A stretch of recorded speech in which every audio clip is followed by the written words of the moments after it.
was going on there, and it didn't seem like you guys, maybe differently in the last couple of 2 or 3 losses, didn't panic as a team or as a staff and just kind of kept doing what you were doing, knowing it would work. We knew we had to go out and make some adjustments. Obviously, Tyler's a great quarterback, and we wanted to see how our zone coverages would play against him. And we found out early on that he was really doing a great job of hitting the open guys, especially when we were showing our two-high concepts. So what we decided to do was use our strengths, which was our corners, playing some man coverage and mixing that up with a little bit of zone. And I think that kind of threw him off in the as the game progressed, because we were able to show the same look and then be in multiple coverages. And our kids just did a great job of adjusting. Dan has talked all week, or at least the last couple of days, about Ole Miss playing hard. And especially when you look at their offense, it seems like Will Wallace has injected some of that swagger that he brought in from EMCC when he won a national title there. Mm-hmm. Just talk about what you see and what he's done maybe emotionally and physically for that offense. Well, it's so hard to gauge what a team's doing from an emotional standpoint. Right. But you see the energy that they're playing with. And again, I don't see how you can get away in the SEC by not playing hard. Right. And that's the one thing you notice across the board from every team we face. They look like an SEC football team. They got guys flying around, making plays, and even when they're not making plays, there's a second and a third guy there to follow up. So it's like every week. Nothing changes week to week in our conference. They expect to win just like every other team does, and the team who makes the fewest amount of mistakes and makes plays at the end of the day is a team that's typically going to win games, and that's been our formula for 8 of them at least. What was it, y'all? I mean, obviously, Arkansas still wanted to get the ball to Hamilton, but y'all pretty much took that away after the last drive of the first quarter. I mean, what we saw was that our two deep coverages weren't as effective as we would have liked them to be. We wanted to show them multiple looks at it too deep, and one of the strengths in our program right now on our defense are our corners. So we did what we did, what you used to do in your backyard. You get close, and we were able to mix that up, play some man, play some zone, and pressure a little bit more. And I think as the game progressed, it began to wear a little bit, and we were able to make plays. And that was the biggest thing.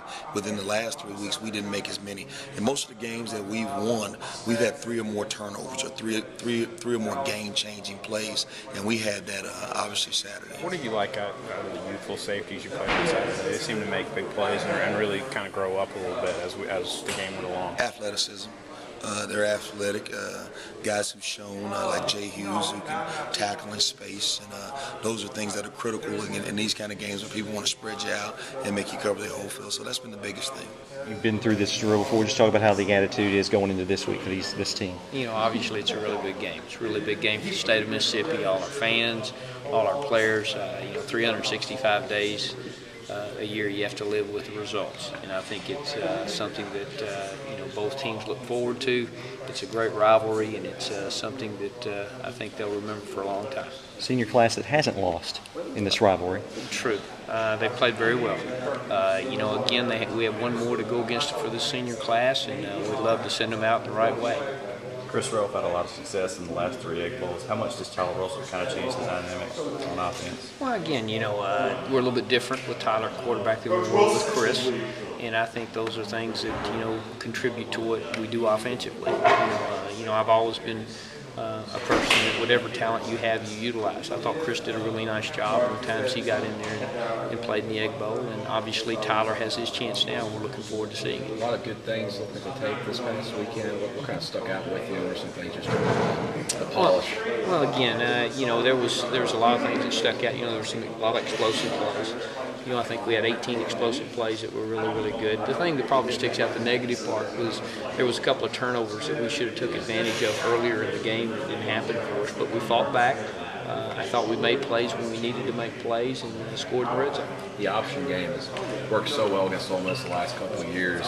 We've seen it peppered in from time to time. Obviously, the offense is a little bit different, but you guys go back to that and look at some things. Oh, well, obviously we do. You look at all the games. You look at what's successful, what you can use. Talk about how Nick Griffin's kind of I guess gained some confidence over the last few weeks, kind of feel comfortable in that role of taking the football. Well, I'm really proud of Nick. I tease him all the time. I said, "Have you lost some weight, or what's going on?" Just kind of teasing with him, and he's been very responsive. I think that knee's coming around. It's getting well. I think that's the big part of his success.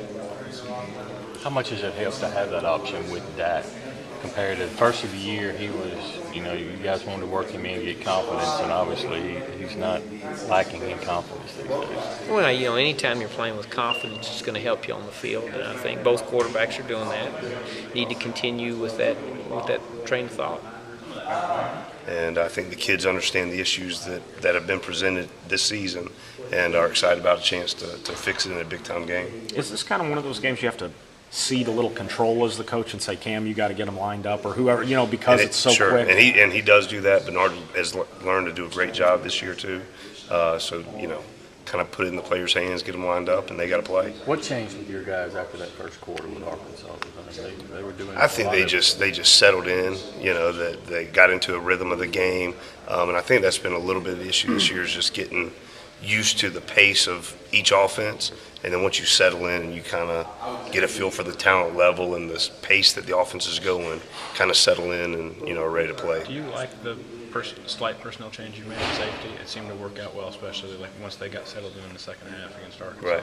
Yeah, I mean, I think the young safeties are playing good and just developing the depth, and then experienced guys that are unselfish like Corey Broomfield. Whatever's best for the team. He wants us to be successful, wants us to win. Where's a guy like Jay Hughes in that kind He's of role? He's playing really well. It's like basically having, when we're in base, 3 corners on the field, and we go to nickel, it's basically having 4 corners on the field, because Jay's played corner, Corey's played corner, and just having that kind of athletic ability out there is really beneficial, especially for what we're doing. Speaking of the pace, Ole Miss likes to run it up tempo Right. a little bit. And, what's the biggest challenge there with some of the athletes they have? Right. Well, I mean, they do a great job spreading the ball around. They're talented at every spot. Just understanding what they're trying to do out of each formation and processing a lot of information really quickly. I think that's one of the things that people have appreciated about Cam over the last couple of years. About the opportunities, playing a lot of in-state guys, so playing against guys he grew up against and knows. So you think a lot of that has to do with the versatility you guys used him in those first 2 Egg Bowls, throwing the ball to him, he even lined up in the slot, I think, back in 2010. Well, I think all our backs understand that, and that they got to do more than just be able to hand the ball. They got to be pass receivers, they got to be good out the backfield. They got to have good hands to catch the ball. Yeah. Nick Griffin, we talk about him every week, but he's really seems to be a different guy from what we saw in the beginning of the season. He has a lot more confidence in that knee, and seems. And that's the whole key. Confidence is the big key. He's playing with confidence. I still think he's not, totally back from that injury, but I think it's coming, and we're slowly seeing signs of it, of him getting back to what we saw coming out of high school. With Ole Miss being a little bit smaller and quicker on defense, does that do anything different with y'all's offense trying to get to the edge or anything with their speed? Able to get outside? Not really. We know that they like to move the guys a lot, so we just got to plan to come off the ball and try to get on them and latch on them and hopefully eliminate some of that movement. With them blitzing so much and getting to the backfield with a lot of tackles for loss, does that kind of open things up for screen passes and things like that in the passing game? Not really. We try to stick to our base stuff, the base things we've been doing, and hopefully we'll be able to execute a lot of that stuff. Greg, Perkins has had really good games against Ole Miss the last 2 years, and I know he's looking to have another one. What is it about him in this game? I think it's just playing against in-state talent, guys he grew up against, guys he knows. So, he goes out, prepares well, and has a great game.